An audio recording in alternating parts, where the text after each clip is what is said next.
Today is the 16th of August 2026 and this is P&A. Welcome. We begin today's analysis with Paul Biya's long absence from Cameroon and the reaction of the international press. As of August 16, 2026, President Paul Biya has still not returned to Cameroon after leaving on June 7 for what was officially described as a brief private stay in Europe. His absence has now lasted more than 2 months, making it a major international story.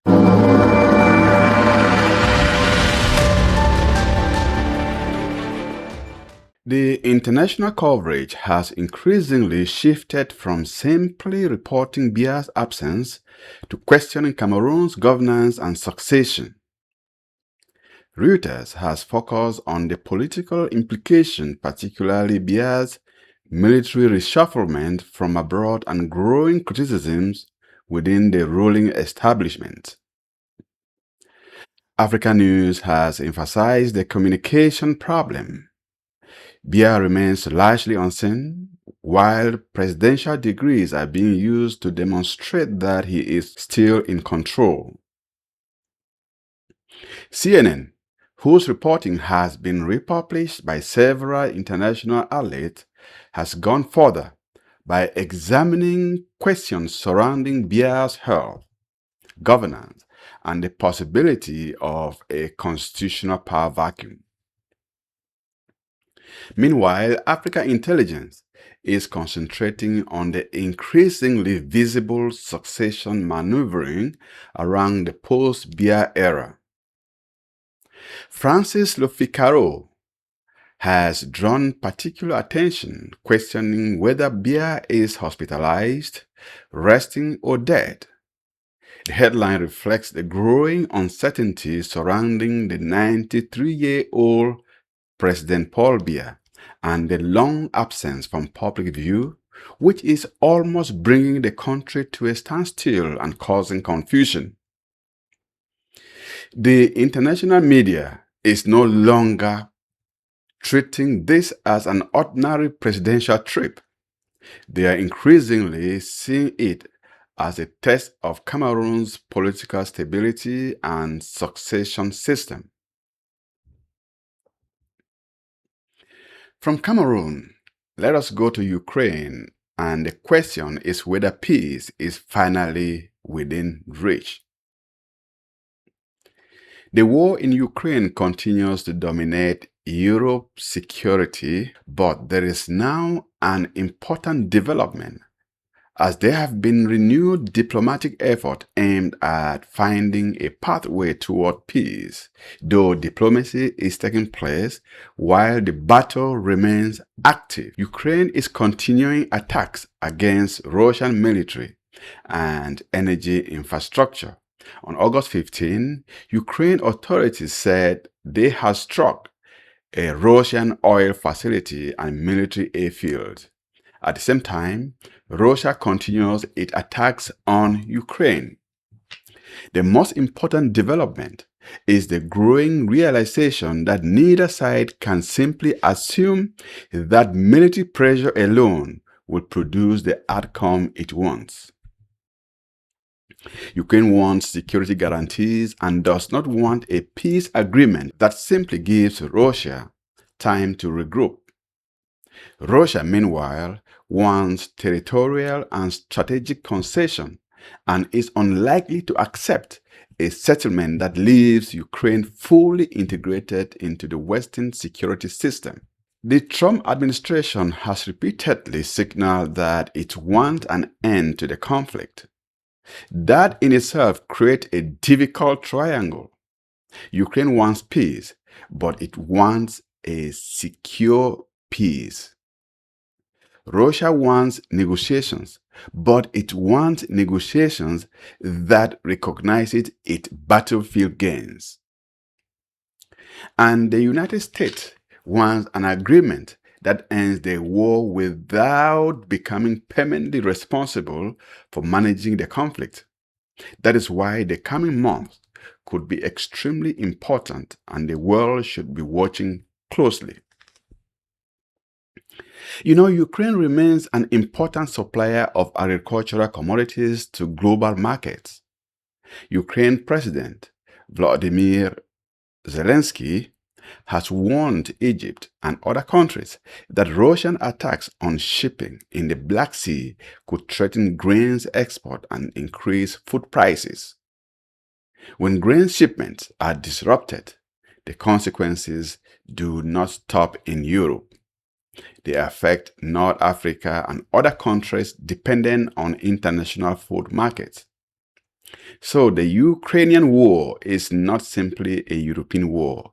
It is also a food security war, an energy issue, and an economic issue for developing countries such as Cameroon, Nigeria, and many other countries. The bigger question is, will 2026 finally become the year when diplomacy overtakes the battlefield, or will the war simply enter another phase? From Ukraine, we move to Gaza, where Trump's peace plans meet Israeli resistance. President Donald Trump has proposed a new plan intended to end the conflict, but the proposal faces a fundamental obstacle. Israel and Hamas do not agree on the conditions for ending the war. Trump's proposal reportedly links a ceasefire and Israeli withdrawal to Hamas disarmament.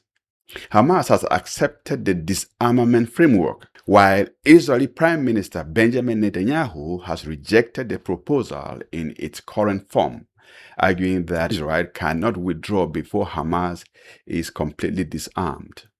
This is an enormous political problem because the central question becomes who will guarantee that both sides fulfill their commitments. That is where peace negotiations often collapse. Israel does not trust Hamas to remain disarmed. Hamas does not trust Israel to permanently withdraw. The Palestinians in general do not trust that a ceasefire will produce a genuine political settlement. Many countries in the region are skeptical whether Washington can simultaneously pressure Israel and maintain its strategic alliance with the Israeli government. The Trump administration is therefore facing a very difficult test. Can Washington actually impose a political settlement on allies and adversaries who have fundamentally different objectives? It is a wait and see on how President Donald Trump would handle the situation in the Middle East before the midterm elections in America. From Gaza, we move to China.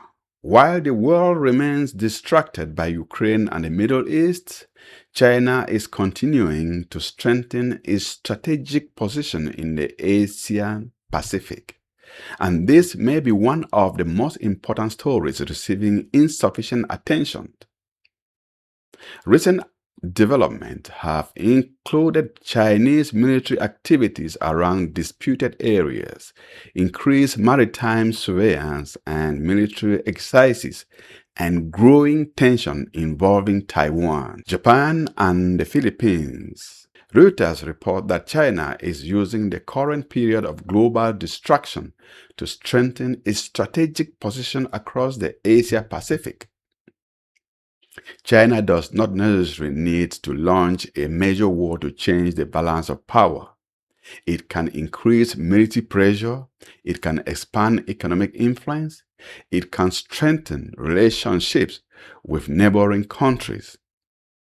China's central geopolitical objective remains the expansion of its influence in the Indo-Pacific and ultimately the achievement of conditions under which Taiwan can no longer rely on overwhelming Western support. The United States, meanwhile, is trying to maintain alliances with Japan, South Korea, and Philippines, Australia, and other partners while managing its relationship with Beijing.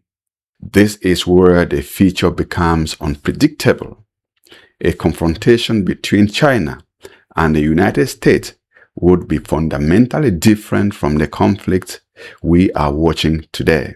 It would involve two nuclear-armed powers, the two world's largest economies, and a region responsible for enormous portion of global manufacturing and trade. And Africa should be paying attention because Africa is increasingly connected to China economically. Chinese infrastructure, investment, mining, telecommunications, manufacturing, and trade are deeply embedded across the continent. If the US-China tensions escalate dramatically, African governments could find themselves under pressure to choose sides. They will want Chinese investment while maintaining Western market and security relationships. So Africa's diplomatic challenge may become even more complicated. Now let's come home to Zambia. Zambia has just held a closely watched presidential election, and the process has already encountered serious controversy. Voting took place with approximately 8 million registered voters participating. President Hakainde Hichilema is seeking another term after campaigning on economic reforms and the country's recovery from its debt crisis. His main challenger is opposition leader Brian Mondubile. But the election has been overshadowed by violence and allegations of political interference. Vote counting was temporarily suspended after attacks at polling stations, including incidents involving election officials and the theft of marked ballot papers. One political party official was reportedly killed and security forces were deployed. This is important because Zambia has historically been viewed as one of Africa's most stable democracies. Zambia, therefore, faces a critical moment. If the election is accepted as legitimate, the country can reinforce its reputation for democratic stability. But if allegations of manipulation and repression dominate the post-election period, Zambia could find itself following the same troubling patterns seen elsewhere in Africa. Today we had stories from Cameroon, Ukraine, Gaza, China, and Zambia. Ukraine demonstrates how difficult it has become to end major wars.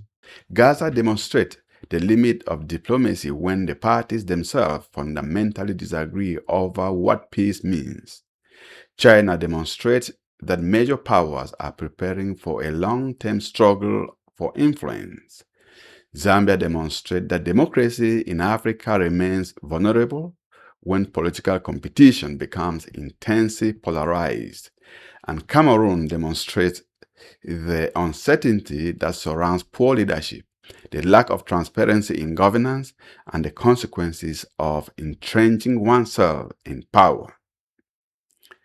Until next time, stay informed, stay analytical, and never accept the headlines without asking what lies behind it. Stay focused, stay woke, and see you next Sunday.